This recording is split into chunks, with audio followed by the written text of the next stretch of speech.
जीवन में चाहे हम सफलता की जितनी सोपान चढ़ ले, जितनी ऊंचाई पर पहुंच जाए,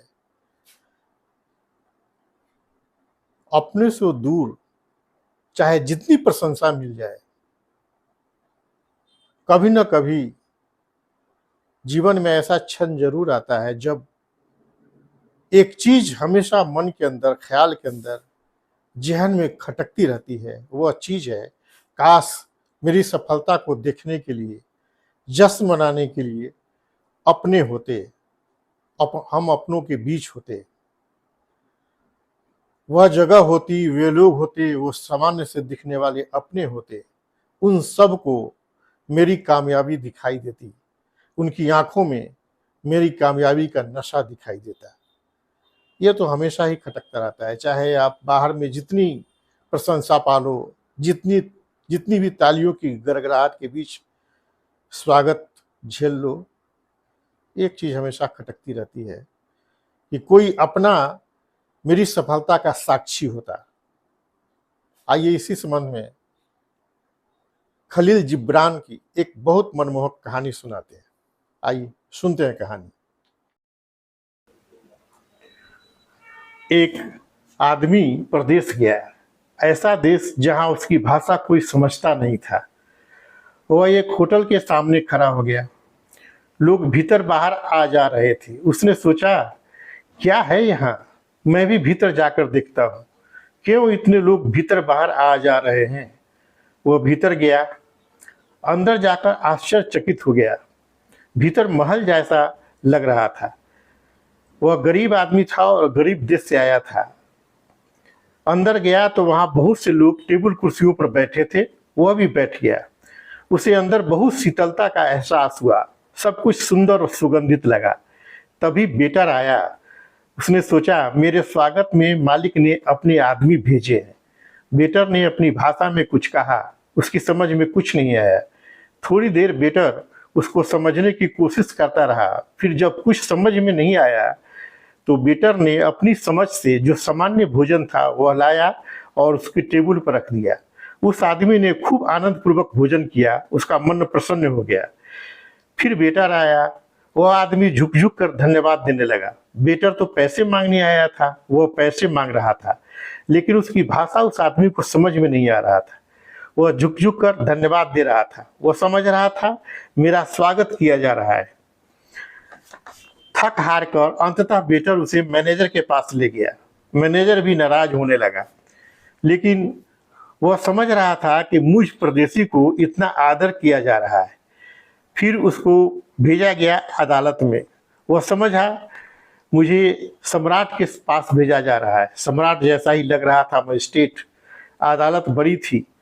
मजिस्ट्रेट उससे बहुत बार पूछता है कि तुमने भोजन लिया तो पैसे क्यों नहीं चुकाए।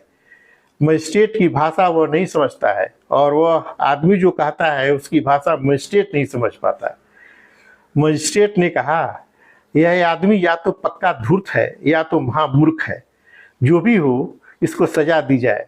इसके गले में एक तख्ती लटका दी जाए, उस पर लिखा जाए कि यह आदमी धूर्त है, और इसको गधे पर बैठाकर शहर और गांव में घुमा दी जाए, ताकि लोग समझ सके कि यह कोई दोबारा काम दूसरा आदमी नहीं कर सके। लेकिन वह आदमी बहुत खुश था। जब उसे गले में तख्ती लटकाई गई तो वह सोचने लगा कि मुझ गरीब आदमी का इतना स्वागत। तख्ती लटकाकर जब उसे गधे पर बैठाया गया तब तो उसकी खुशी का कोई ठिकाना ही नहीं रहा, क्योंकि गांव में जब वो खुश होता था तो गधे पर ही बैठता था। वह सोचने लगा, ये तो हद हो गई। इन लोगों को कैसे पता चला कि मैं अपने गांव में गधे पर बैठता था। मेरी एक ऐसी शोभा यात्रा निकाली जा रही है। बच्चे पीछे पीछे शोरगुल मचाते और लोग हंस रहे हैं। जितना पीछे पीछे बच्चे शोरगुल मचाते और लोग हंसते, उतना ही वह आनंदित हो रहा था। वह अपनी शोभा यात्रा से पूरी तरह आनंदित था। वह बड़ी अकड़ से गधे पर बैठा था, लेकिन एक बात उसे बहुत खटकने लगी थी। जब मैं लौटकर अपने गांव पहुंचूंगा और गांव वालों से कहूंगा तो कोई मानेगा नहीं कि मेरा ऐसा वैसा स्वागत हुआ। आज एक भी मेरे गांव का आदमी होता तो मजा आ जाता। आज मेरा यहाँ जो भी स्वागत हो रहा है सब बेकार है, क्योंकि यहाँ मैं किसी को जानता नहीं और कोई मुझे जानता नहीं, और जहाँ मुझे लोग जानते हैं वो मानेंगे नहीं। तभी उसकी नज़र भीड़ में, जुलूस में एक आदमी पर पड़ी। वो उसी के देश का था। वो 20 साल पहले यहाँ आया था और यहाँ की भाषा सीख गया था। उस आदमी को देखकर यह बोला, देखते हो भाई, मेरा कैसा स्वागत हो रहा है। वह देश का आदमी इसको देखकर भीड़ में सरक गया।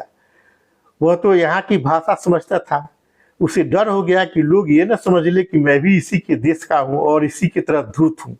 वह भीड़ में जाकर छुप गया और यह आदमी सोचने लगा, हद हो गई ईर्ष्या की। मेरा स्वागत होता देखकर इसको जलन होने लगी।